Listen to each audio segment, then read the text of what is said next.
Hola, sigueu benvinguts a un nou episodi del podcast de Cubot, el podcast que ja sabeu que vam crear a tall de l'obra de teatre Cubot que vaig escriure i que va estar premiat pel Teatre de Sarrià com el millor guió de teatre de gran format el 2023.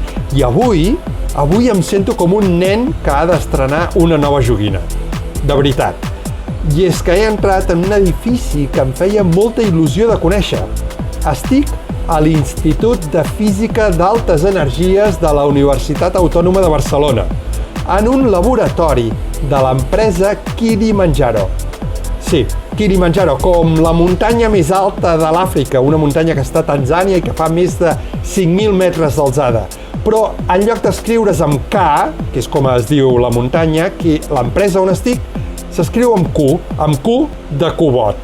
I és que el tema avui va de quàntica. Aquí fabriquen, munten i donen consultoria sobre tecnologies quàntiques i pretenen en el futur fabricar i comercialitzar xips quàntics que formaran part dels futurs ordinadors quàntics. Per tot això, estic molt excitat. Aquí, en aquest lloc on estic, jugant amb electrons, partícules subatòmiques, les seves propietats quàntiques com l'entrellaçament. Jo creia que em trobaria persones duplicades, esquivaria electrons i rajos còsmics, però no. Tot sembla bastant normal. A veure, hi ha bastants cables penjant per les parets i un soroll de fons que segurament se sent, que és precisament el soroll d'un ordinador quàntic que està treballant aquí al costat. Tot plegat és molt excitant. Però m'estic allargant una mica, perquè ja sabeu que en aquestes entrevistes el primer que hem de fer és validar que la persona que entrevistaré és humana i no pas un robot.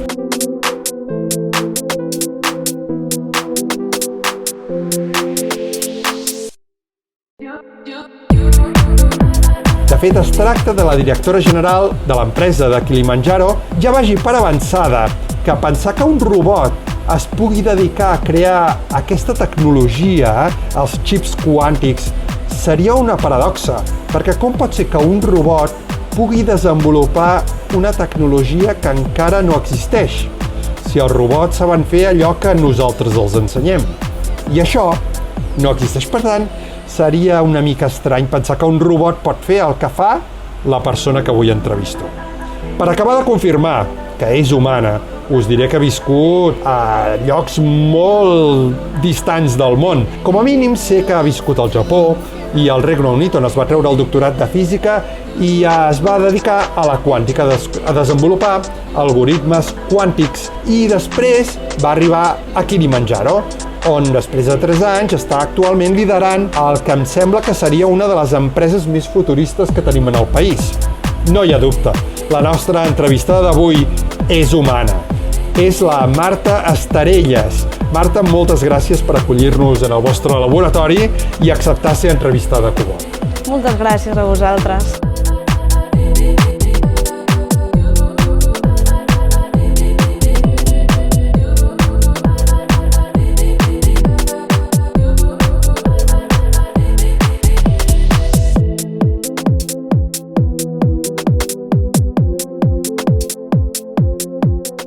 Aquesta entrevista sempre comencem amb una primera pregunta molt transcendental.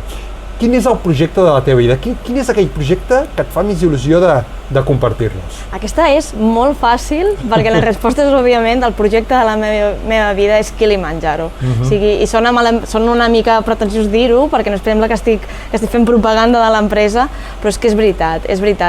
Des dels inicis de la meva carrera he estat apassionada per la ciència i tot m'ha portat a la computació quàntica. Jo vaig començar com a química, dissenyant nous fàrmacs, i em vaig frustrar perquè costava molt amb els recursos computacionals actuals poder anar més enllà, no? Poder resoldre aquests problemes de... I vas dir, m'he de fer el meu ordinador que em permeti... I vaig dir, hi ha d'haver una millor manera, no? I vaig començar a investigar i vaig començar a sentir parlar de la computació quàntica i vaig dir, això és el futur. I després de molts anys, després de més de 10 anys, aquí estem. aquí estem en Kilimanjaro i... Sí, tu vas començar estudiant químiques? És així? Sí, Després física? Jo vaig fer químiques, vaig acabar, després vaig fer un màster de modelització computacional on fèiem disseny de fàrmacs per curar malalties, bueno, per tractar malalties d'Alzheimer, Parkinson, càncer, i em va frustrar molt les limitacions dels ordinadors. I vaig trobar el camp de la computació quàntica i vaig dir, ostres, això és el futur. I vaig fer el doctorat en física, en física teòrica, en computació quàntica, i a la vegada vaig estudiar enginyeria informàtica. I vaig intentar fer un mix de tots els ingredients que et porten a poder dir, ara sí, ara em sento còmode de saltar cap a aquesta tecnologia que és tan innovadosa. Quasi res. I aquí a Kilimanjaro, què feu? Kilimanjaro construïm ordinadors quàntics. Què vol dir això?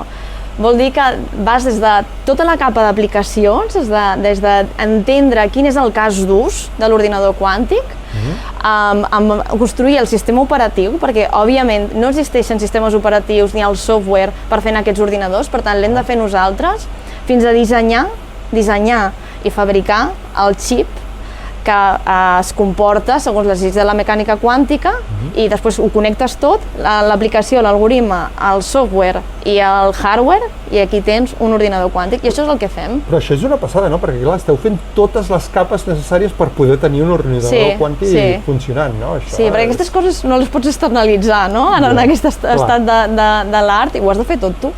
Fascinant, fascinant. L'entrevista d'avui serà molt interessant, n'estic segur. Però et faré aterrar una mica. Una pregunta. Després de la irrupció d'Internet, nosaltres estem bastant convençuts que Internet va ser una gran revolució que va transformar moltes coses a la societat. Després d'aquesta aparició d'Internet, tu quin diries que ha estat la revolució tecnològica més important que hi ha hagut? Bueno, jo crec que ara n'estem visquent una, no? Amb les intel·ligències artificials, i ara això ho estem... Bueno, tothom parla de les IAs i hi ha un boom molt important perquè ens ajuda a fer les coses de manera més eficient i té impacte no només en un àmbit concret, sinó és transversal, ens pot afectar des de nivell individual, dintre de casa nostra, fins a nivell empresarial i a nivell més global. Però tornant a la quàntica... Clar, a veure, potser hi ha una conferència aquí. Sí, hi ha un tema... Sí, ara la revolució és la intel·ligència artificial, en el curt mig plaç, perquè és una nova manera de fer les coses més eficients, però segueix corrent sobre un ordinador clàssic.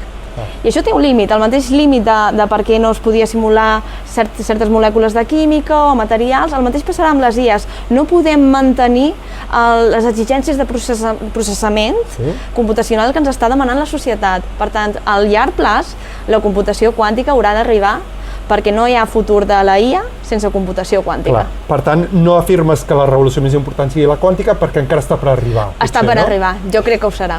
Per culpa vostra, en part, com a mínim, no? Espero que sí. Molt bé.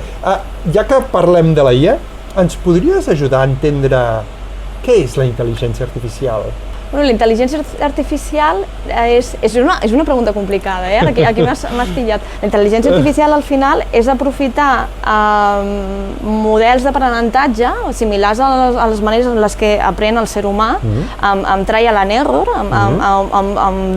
atorgant premis també, com és el reinforcement learning, per tal de veure si podem automatitzar aquests processos d'aprenentatge que és tan intrínsecament humà, però es pot d'alguna manera convertir en un algoritme. I fins a cert punt s'ha aconseguit convertir això en algoritmes que òbviament no són tan complexos com la ment humana ni com el procés d'aprenentatge humà, però realment estan aprenent i realment tenen aquest mateix comportament.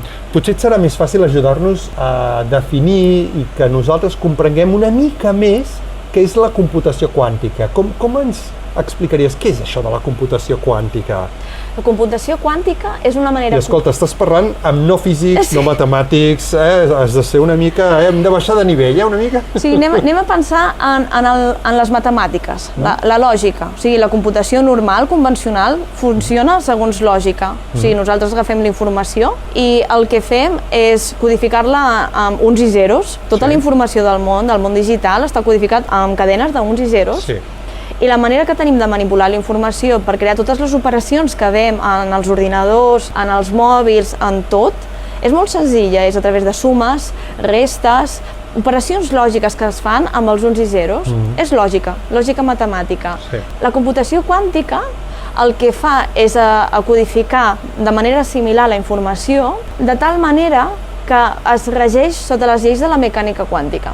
I aquestes lleis de la mecànica quàntica tenen efectes molt exòtics, com la superposició, l'entrellaçament, el tunneling, i amb aquests fenòmens tan exòtics tu pots dissenyar una lògica de manipulació de la informació completament diferent, completament contraintuitiva i completament diferent a la lògica clàssica. Però que entenc que matemàticament ja la tenim modelitzada. Sí, matemàticament se li pot treure sentit perquè és la base de la mecànica quàntica, però aquesta lògica el que et permet és dissenyar algoritmes que són molt més avançats o diferents, serveixen per altres coses que els algoritmes clàssics i et permeten d'alguna manera paral·lelitzar i tenir una major eficiència de computació, que el que això et fa és poder abarcar, poder arribar a resoldre problemes que ara mateix seria impossible perquè no tenim ordinadors tan potents.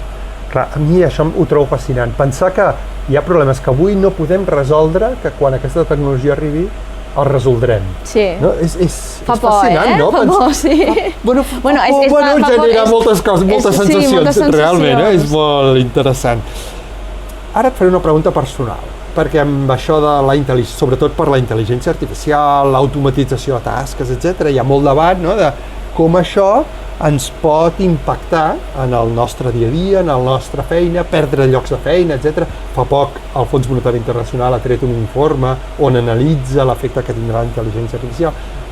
Sobre això, la pregunta personal que et vull fer és dir, de totes les tasques que tu fas al dia a dia, quina d'elles creus que serà la primera que serà substituïda per un robot? Un robot, un software, un algoritme...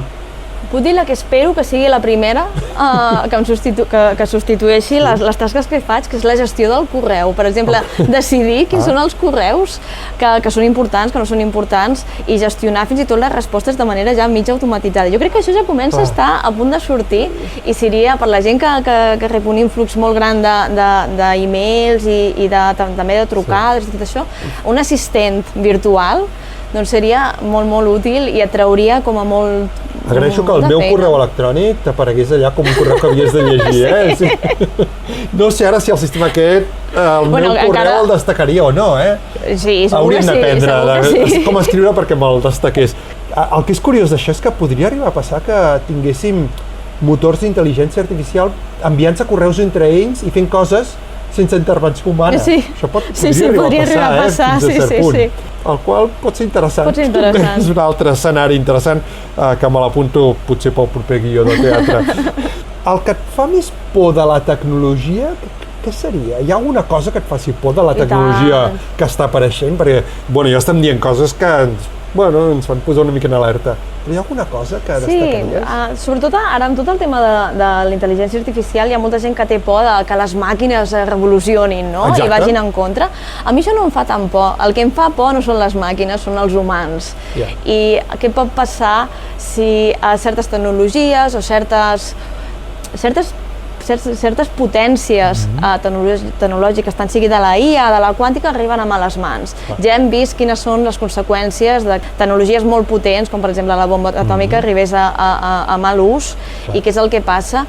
I a mi això és el que més por em fa, que el que estem desenvolupant nosaltres algun dia no s'utilitzi com nosaltres ho estem visualitzant, no s'utilitzi pel bé de la humanitat, sinó pels interessos d'alguns.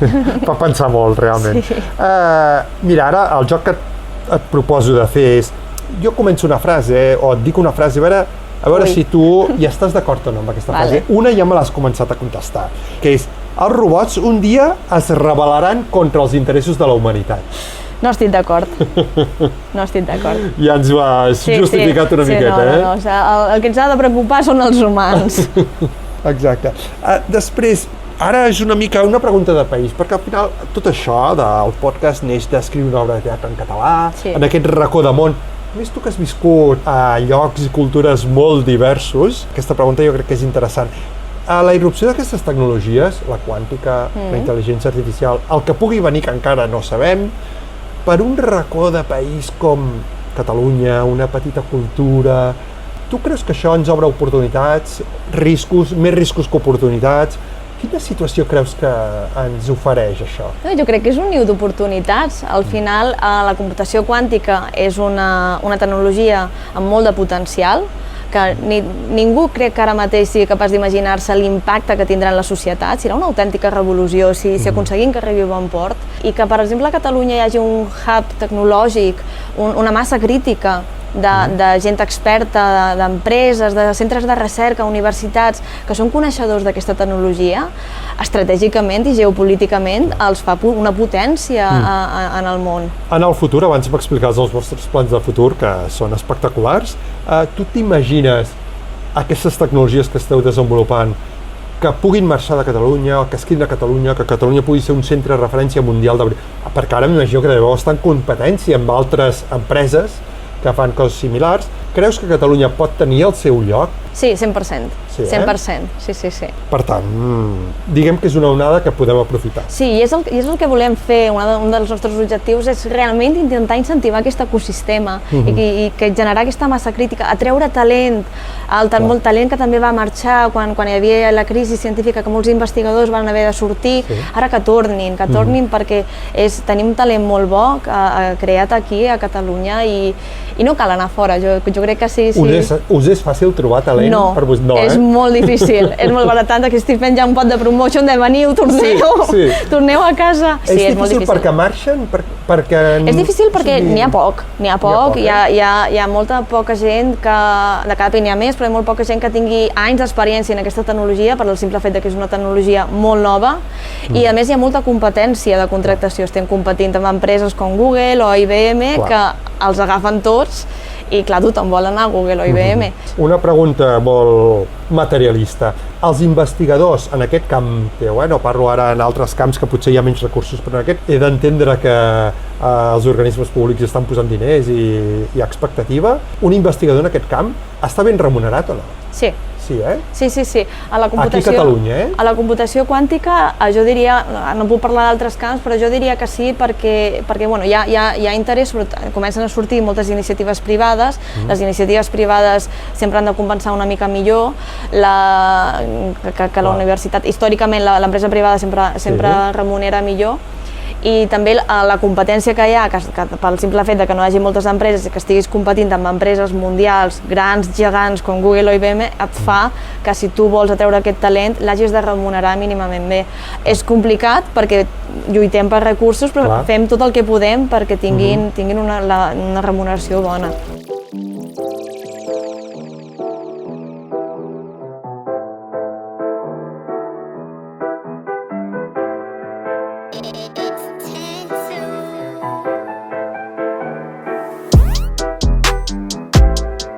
Anem a començar ja acabem acabant l'entrevista, però ara que per mi potser seran les preguntes més importants de tota l'entrevista. La primera cosa que et vull demanar és que posem a prova tots els nostres entrevistats, eh? Ens podries explicar un acudit, si pot ser sobre tecnologia, societat o el que vulguis? No et posaré cap requeriment, per posar-t'ho fàcil, eh? Tinc un acudit molt tècnic, molt de físics, que em fa gràcia perquè recorda cops a Kilimanjaro. A Kilimanjaro fem el hardware, fem el software, fem els algoritmes, i això fa que equips molt diferents, amb inquietuds diferents, hagin de treballar plegats. O sigui, als centres d'investigació veus sempre també aquesta guerra entre la teoria i l'experiment. Els teòrics sempre són més il·luminats i els experimentals sempre són més caòtics, i sempre hi ha aquesta competència. Tu ets teòrica? Jo soc teòrica, sí. O sigui, l'adjectiu caòtic el posarem entre cometes, perquè ets parcial. Sí, soc parcial. Hi ha un acudit que m'agrada molt que diu la teoria és quan ho saps tot, però res funciona, i l'experiment és quan tot funciona, però no saps per què. I l'acudit que m'agrada a mi fer de Kilimanjaro, en els nostres laboratoris, ajuntem la teoria i l'experiment, res funciona i no sabem per què. I és un acudit que moltes vegades ens hi trobem en aquesta situació de dir, i ara què fem? Això segons la situació que t'ha acudit per riure, segons quina situació segons esteu, quina potser situació. us poseu a plorar, No, ho però sé. ens agrada riure d'aquestes situacions, d'aquests moments de challenging, de pànic que sempre tenim, que són inevitables amb el que fem, Clar. però sí que és una cosa que a vegades succeeix i és divertit. I tant. Vosaltres heu de gaudir aquestes situacions com a investigadors que sou. Segona pregunta important. Quina és la darrera obra de teatre que vas veure? Vale, aquí em fa vergonya reconèixer que m'encanta el teatre, Sí? però que no tinc suficient temps per anar-hi. I l'última obra que vaig veure va ser fa molt temps, i va ser a Mallorca, jo soc mallorquina, i va ser una producció catalana que va venir a Mallorca. És una producció, l'obra és Yerma, Sí? i la interpretava Mercè San Pietro, i va ser molt, molt interessant, em va agradar moltíssim, però aquesta va ser la darrera que Ja vaig veure. buscarem la informació. Vale. Tot va a la nostra llista d'obres de teatre. Moltes gràcies per compartir-la. I la tercera pregunta, superimportant, és aquest any preveiem que estrenarem l'obra de teatre Cubot. Vindràs a veure-la? 100%. Que bé. 100%. Si em convideu, jo vinc. Si Et m'aviseu... convidarem i tindrem, a la que sapiguem la data, que això encara estem pendents. I abans d'acomiadar-me de la persona entrevistada, vull compartir-vos un sentit agraïment cap a una empresa que ens dona suport des del primer dia, Ipsotec. Ipsotec és una empresa de consultoria informàtica de proximitat. Des de l'Empordà ofereix una llarga experiència per comprendre els reptes d'empreses d'arreu del territori i desenvolupar-hi les solucions més innovadores. Moltes gràcies, Ipsotec! I també a tots vosaltres, que us espero al proper episodi. Podeu donar-vos d'alta a la nostra llista de distribució a la web cubot.cat o fer-vos seguidors del nostre canal a Spotify. Doncs moltíssimes gràcies, Marta, per aquesta entrevista. Jo crec que és molt interessant. Compartir aquest espai vostre és com entrar en una església de la tecnologia del futur i a més, amb un tema tan vinculat amb el guió de teatre que va escriure Marta. Moltíssimes gràcies i moltes felicitats i sort en el futur. Moltes gràcies. Ha estat superdivertida l'entrevista, la millor que he fet mai, Moltes gràcies. Doncs fins a la propera.